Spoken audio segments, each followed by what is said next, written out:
This was the dumbest take that I have ever seen the MLB make. We are in the deepest part of the offseason right now, and fans are just fiending to sink their teeth into some type of baseball content. And the MLB has definitely given us something to talk about. Over the last few days, the MLB has so generously been releasing their annual top 10 lists at every position. Now, typically, lists like this are always bound to piss some people off, and it's kind of impossible to make a perfect top 10 ranking, but these lists, yeah, they're terrible. What's up, everybody, and welcome back to the channel. In this one, folks, we're going to be talking about how the MLB had the audacity to make a top 10 second baseman list and leave Ozzie Albies off of it. Make sure you stay till the end, folks, because the last list that we're going to talk about is even worse than that. Before we get into it, if you enjoy MLB and baseball content, then I encourage you guys to hit the like and smash the subscribe button so you don't miss any future videos. All right, folks, let's get into it. So, Fuzzy on YouTube actually put out a great piece of content talking about this. Let's give it a listen. No Ozzie Albies, no Bryson Stott, no Gleyber Torres, no Ha-Seong Kim.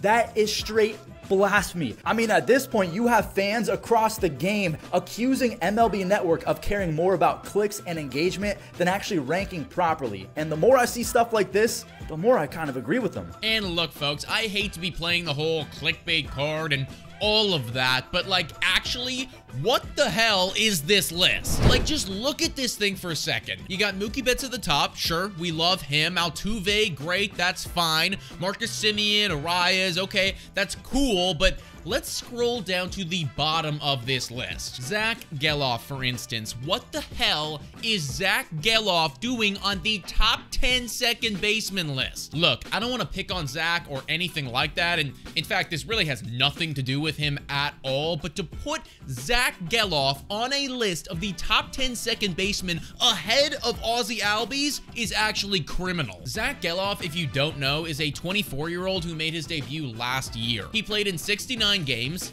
nice, and he did have a pretty good overall slash, finishing with an 840 OPS, so nothing to scoff at there. A very good start to his career. But Ozzie Albies, on the other hand, the guy who has been in the league and has been good at baseball for literally years, played in 148 games last year and finished with a higher OPS at 849. And I already know that somebody in the comments is gonna say, well, it's not just about hitting. Defense is also a big factor, which I agree with you on. Defense is a big factor to the game, but also 69 games, folks. Like, we might as well put Davis Schneider on that list. He's a second baseman, and he played in 35 games last year and had an OPS over 1. And this second base list isn't where the disrespect ends. Here's the list for the top right fielders in the MLB. Just take a gander and take a look at the number 9 guy on that list. Adolis freaking Garcia. Oh, you know, just the guy who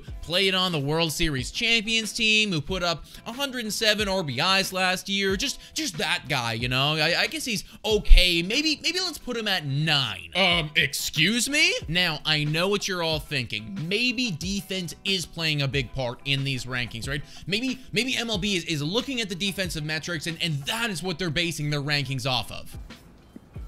Nope. This is the shortstop list that the MLB came up with, and they got all the top names up there, right? You can debate who's going to be second and third and fourth and whatever, but at least they have the guys. Once again, though, let's take a look at number 9, Bobby Witt Jr. Bobby Witt Jr., the guy who had 49 stolen bases, 30 home runs, an OPS of 820, and oh, look at the defensive metrics. Literally phenomenal. Not to mention that Bobby Witt Jr. finished 7th in MVP voting last year, which was higher than some of the other guys on that list. And finally, everybody, the moment that you have all been waiting for, maybe the dumbest list that the MLB has ever come out with, the starting pitchers. Just take a minute, absorb the stupidity, and then slowly ask yourself, where is Toronto Blue Jays ace Kevin Gausman? The answer is that he's not there, because that is a terrible list. But folks, let me know what you think about all this in the comments down below. Thank you so much for watching, and I will catch you next time.